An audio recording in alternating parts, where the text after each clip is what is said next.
रक्ताचा शेवटचा थेंब असेपर्यंत हिंदुत्वाशी कधी प्रतारणा होणार नाही. हिंदुत्वाशी कधी तडजोड होणार नाही.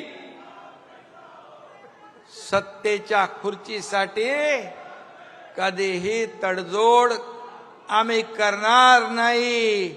हे वचन आम्ही जेव्हा सर्वसामान्य लोकांचं सरकार स्थापन केलं त्यावेळेस दिलंय. आणि म्हणून स्थानिक आपण वर्षाचे 12 महिने 365 दिवस काम करतो. लोकांच्या अडीअडचणीमध्ये आपण धावून जातो. काही लोकांना निवडणुका आल्यावर जनतेची कार्यकर्त्यांची आठवण येते. एरवी त्यांचं काय असतं, हम दो हमारे दो एवढंच असतं. पण आपलं नाही आहे. आपलं अख्खा महाराष्ट्र आपला आहे. महाराष्ट्रातली जनता आपली आहे. आणि म्हणून आता निवडणुकांचं वारं फिरायला लागल्यावर यांना हिंदुत्व आठवतंय, यांना मराठी माणूस आठवतोय. परंतु ज्यांनी विश्वासघात केला, ज्याने लाचारी केली, ज्याने मतदारांची बेईमानी केली, ते मतदार तुम्हाला या निवडणुकीत सुद्धा वाऱ्यालाही फिरकू देणार नाहीत. तुम्हाला तुमची जागा दाखवल्याशिवाय राहणार नाहीत.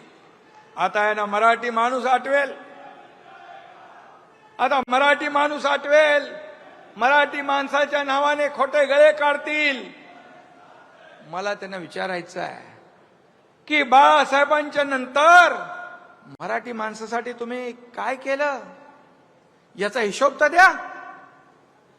याचा हिशोब द्या.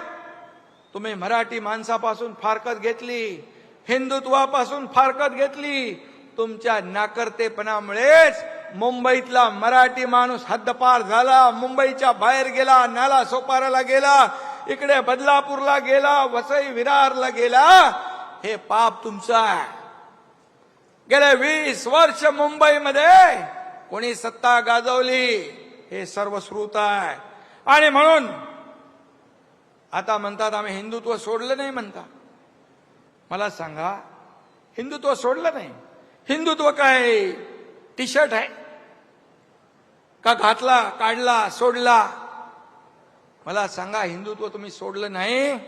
मग हिंदू हृदय शिवसेना प्रमुख बाळासाहेबांना हिंदू हृदय सम्राट म्हणताना तुमची जीभ का कचरते?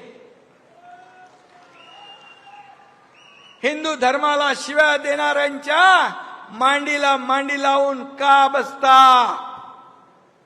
स्वातंत्र्यवीर सावरकरांचा अपमान करणाऱ्यांच्या गळ्यात गळे का घालता? प्रचार सभांमध्ये पाकिस्तानचे झेंडे का मिरवता? बॉम्बस्फोटातला आरोपी तुमच्या रॅलीमध्ये काय करतो? आणि त्याचबरोबर दहशतवादी याकूब मेमनची कबर का सजवली? हा माझा सवाल आहे.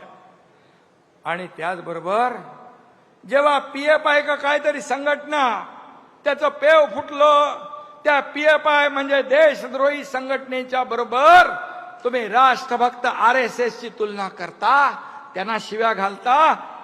हे कुठलं हिंदुत्व आहे? हे कुठलं हिंदुत्व आहे? आणि म्हणून त्यांचं कधी सोयीचं आहे, कधी धरायचं, कधी सोडायचं, असं नाही चालत. जनता सुज्ञ आहे.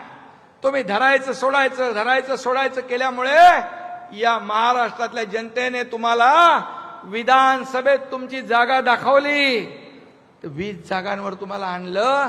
त्या 7, 8, 10 जागा देखील ज्या तुमच्या आल्या त्या देखील अतिशय कमी मताने आल्या. आणि ज्या बाकी आल्या त्या काँग्रेसच्या मेहरबानीमुळे आल्या.